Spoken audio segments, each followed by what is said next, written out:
And psychologists are waving the warning flags that this loneliness epidemic is having a debilitating effect, not only on the long-term health of our bodies and our minds, but also on our soulishness as human beings. That the absence of love tends to starve our lives of meaning.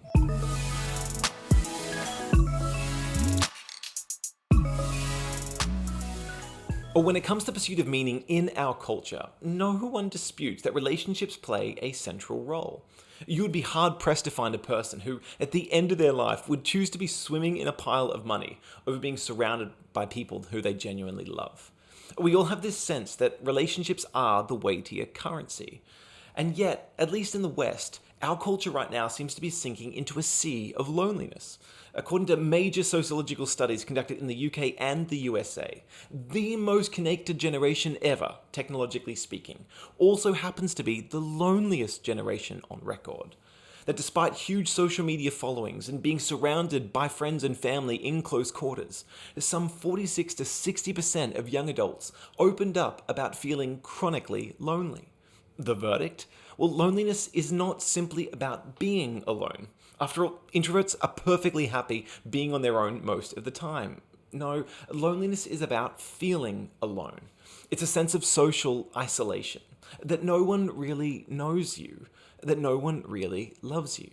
And psychologists are waving the warning flags that this loneliness epidemic is having a debilitating effect, not only on the long-term health of our bodies and our minds, but also on our soulishness as human beings. That the absence of love tends to starve our lives of meaning. So what should we do to escape drowning in the sea of loneliness? And is love nothing more than just a neurochemical reaction in our brain produced solely for survival? Or does the Christian story offer something unique to say about the dignity of this longing to be loved? You see, what sets the Christian story apart from other explanations is that it traces our longing to be loved beyond mere biology to God himself. You see, according to the Bible, God did not create us because he was lonely. For unlike other descriptions of God, monotheistic descriptions of God, the Christian story reveals God in relational language, as one being, God, who existed eternally in three divine persons, Father, Son, and Holy Spirit. This doctrine, known as the Trinity, is precisely what grounds our belief that God is love, because it means that love was flowing from and to all members of the Trinity right from eternity past. That God is the spring from which all love flows. And since human beings were created for good in God's image, we were made by love and for love. So if God is love and relational to the core, then so too are we. We're social creatures who exist for deep and meaningful relationships, to love God with all our being and to love our neighbors as ourselves. Which is precisely why then isolation cuts so deep. Because we were designed to be fully known, seen to the depths of who we are, and there embraced by love. So what then went wrong?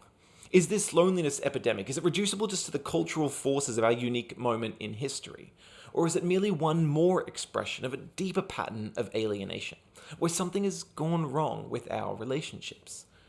The diagnosis of the Christian story is that all of our relationships have, in some sense, become damaged by evil. That rather than looking outwards in love towards God and others, that sin has curved us inwards upon ourselves in selfishness. And that because of this shadow side now, because of the darker parts of our nature, we tend to be ashamed. We don't want others to see who we truly are, because the truth is, we don't know how they will react if they do. And so, like our first parents, we tend to hide behind fig leaves and fern bushes. We carefully curate what others see. Just like the hypocrites in the ancient world, the actors, we create a mask for ourselves, and we play into the crowd on who they want us to be in public, all the while hiding who we truly are in private. You see, the highlights reel then of Instagram, the building of a brand of the best moments of who we are for everyone to like, this isn't some new phenomenon. Social media hasn't created these masks that we wear, it's just really exposed our tendency to prefer them, offering up a new stage upon which the darker demons of our nature are happy to perform. And one reason why, surrounded by digital followers or real flesh friends, that we still tend to feel lonely is because we know that everyone only knows what we let them know and so loves what they see. How can they truly love us if they don't even really know us? And if they did really know us, would they still be able to love us? We fear what would happen if people peeked behind the mask. So what hope is there then for deep and meaningful relationships? Well, Christianity, it's all about taking off the mask. It's about coming clean with who we really are. And the truth is, we're not really fooling anyone. Certainly God knows.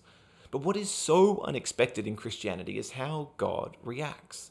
For at the heart of the Christian story is the cross of Jesus Christ, where knowing us right to the depths, warts and all, God doesn't shrink back from loving us. God's love outshines our shadow side.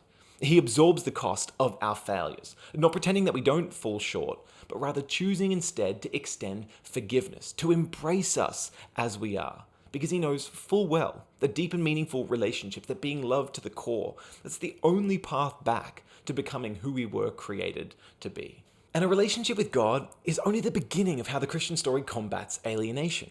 Where our culture tends to boil down the pursuit of love and intimacy only into the realm of romance, the Christian vision of community in the church, it invites us to think bigger. It doesn't downplay sexual romance as one avenue for intimacy, but it supplements it with this invitation to deep friendships right across normal social boundary markers. And in his book, The Four Loves, C.S. Lewis captures how powerful these relationships can be, these friendships, as meaning makers, saying that even though they have no survival value, only in evolutionary terms, they are the very thing that gives value to survival. So if you are hoping to escape the sea of loneliness, if you're out there looking for love, then the path set out in the Christian story is worth taking seriously. In a world damaged by evil, at least until Jesus returns to set everything right, we will always experience some degree of alienation. But if deep and meaningful relationships are what make for a meaningful life, then no one knows you better and loves you more than Jesus, who promised that he would never leave you and never forsake you. And for those looking for a safe place to take off the mask and build rich friendships, Jesus created the church to be an island of community upon which we can all seek refuge from the sea of loneliness. Dan here from Questioning Christianity. Thanks so much for checking us out. We are all about helping you connect the Christian story to life's deepest questions. So if you're enjoying the content, make sure you subscribe and click the bell on YouTube, and then go ahead and follow us on socials.